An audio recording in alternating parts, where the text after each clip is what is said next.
So I made a call yesterday to employee assistance program because I figured out I am severely depressed. Oh, I'm sorry So to hear that. it's good. Yeah, But but it's good, you well know? done, yeah, for making that call. I don't know what it was. What is it called? We might not have that in Europe. What's that? Who did you make a Oh, call to? it's part of your insurance. So they offer mental behavioral health. It's called Employee Assistance Program, Great. and most companies offer it. Yeah. So you can get counseling or something along those lines, and it goes with your insurance, your medical benefits. Great. So anyway, I was able to talk to a counselor, and then yeah, but it's just like I mean, my world's been turned upside down, but there's a lot of really good components to it. Right. Um, so, it's just sharing about it and Yeah. jumping into it. And Yeah. it's interesting that the one guy was talking about Osho because I was listening to him this morning, and one of the things that he said was, um, or one of the approaches is, and you just kind of hit on it too, is like being ignorant and uh, not knowing and how important that is. And that just really kind of heard it a million times, but it kind of made so much sense. Like, Mm. operating from not knowing, Yeah. Yeah. right? Yeah, totally. Yeah. I mean, that's how most people are functioning in this society. They're really not aware of being passive aggressive, of being manipulative, or being hateful, or being mean. They think it's totally justified, but they don't even know they're doing it. They just think it's true. So it's like that person is an asshole, and they don't even recognize that that's a thought, that's a perspective, that's like their interpretation of what's happening. They think that that's the truth. That person is. That's the way it is. Just like the tree is a tree and the sky is a sky. That's an asshole. And so it's just a lot of people like living in so much ignorance about themselves, about their actions, about what they feel. Like often with depression, like people can be depressed and have no, I know we've talked about this before, but have no sense that they're depressed. Like they don't know that they're depressed. They don't know that they're being abusive. You can be abusing your partner and you don't even know that you're abusing your partner because you think they deserve it. Like that you think that they deserve, like they've been so awful, they deserve you shouting at them or hitting them, or and that's the truth, and that's the reality to you. And maybe you've got other family members that also hit out when they're angry. So it's just the norm.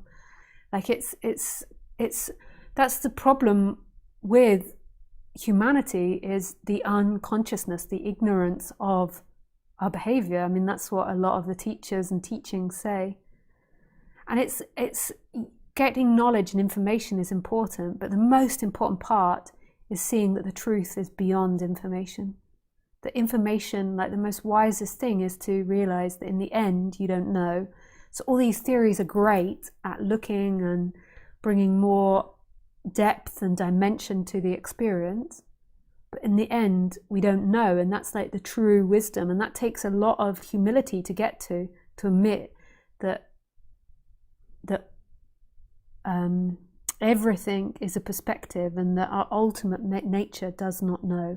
It's just experiencing. No, that's exactly what I'm talking about. I'm talking about the other end of it where we take on, like, I really don't know. Yeah. So for myself, like, I don't know shit.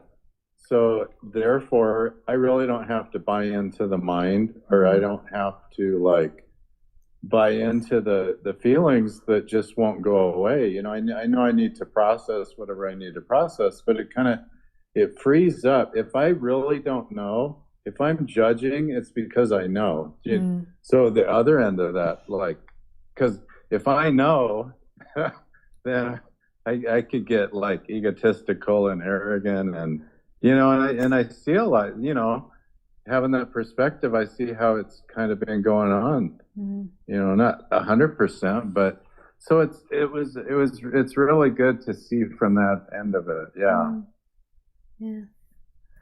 Yeah, nice. I'm In sorry. fact, he was I'm saying, sorry to hear about the depression. Did it help yesterday speaking to someone? Sometimes just being listened to has a profound effect. absolutely, yes, Yeah. it helped a lot. Yeah, And nice. then, because, yeah, because years back, I took meds for almost 20 years, Mm. and I really don't want to take meds, but I will if I Yeah. need to. Mm. But in this depression, it's not like I want to sleep all day. It's different from many years ago when I dealt with it or was in therapy or any of that kind of stuff. So Mm. yeah, Mm. it helped a lot. It helped a ton. And she actually asked me, she said, "So do you have someone you can talk to, when you don't want to go to work or whatever?" And I'm like, that thanks for saying that because, yeah, and talk therapy is very helpful. And Mm. once again, I thank you for sharing that with people, from the non-dual and from the psychological part. Being heard is really healing. Like that's one of the. I mean, there's many great things about talk therapy, but being heard is a really healing activity. Because a lot of the time, what's happening in our society, because of unconsciousness, and because people get so busy and focused on themselves, is that like our voice gets muted. We're trying to fit in, we're trying to work, in the group, and we're trying not to cause problems. And so being heard by somebody, like really listened to and really heard, and them empathizing with you, can have like big shifts in our psychology. Like sometimes that's all that's needed, is just to be heard. Like that something makes you sad, or that a dynamic, or there's been an abuse or an unfairness, or whatever it is. That's a part of the healing beauty of talk therapy. There's all the other things about learning and releasing and trauma and emotional work, but that's one beauty, is being really empathized with and really seen. Yeah.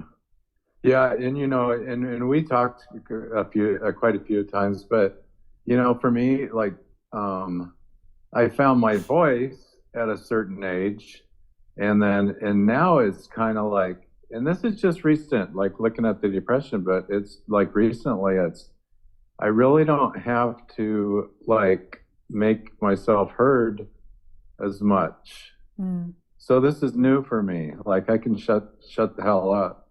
My ex-wife used to tell me, shut the up, Dennis. And I would laugh because I knew that she was saying it with kindness Yeah. and that I did need to shut up.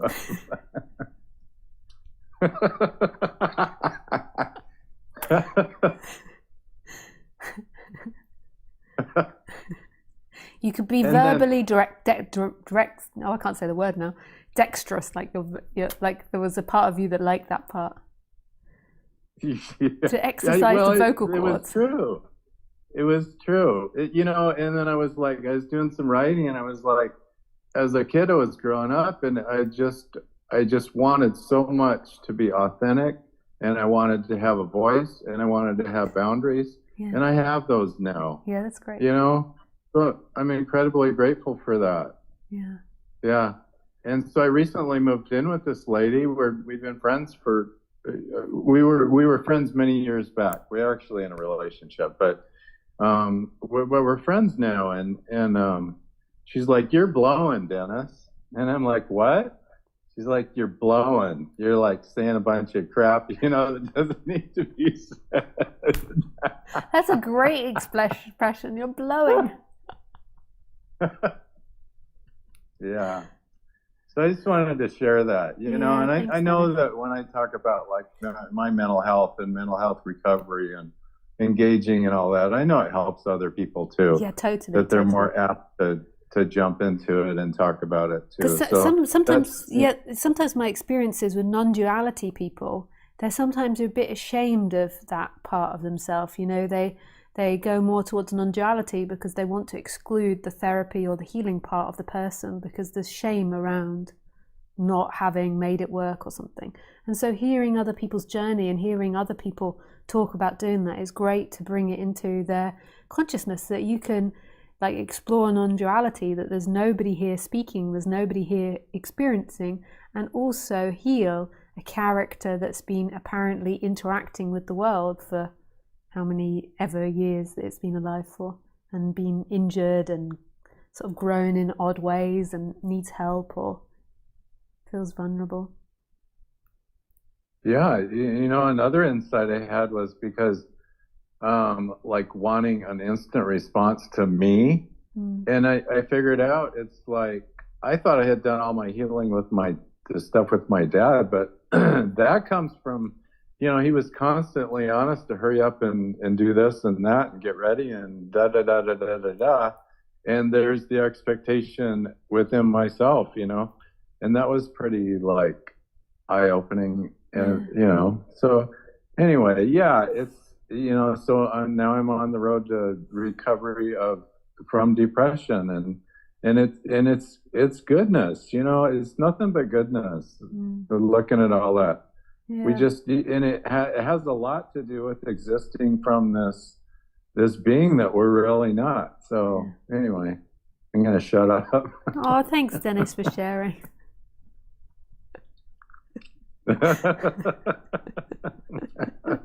Thank you for listening and your input and your delightful personality, and throwing out some profanities. I love it.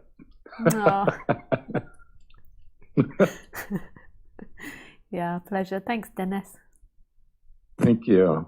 Have a great day. You too. Night.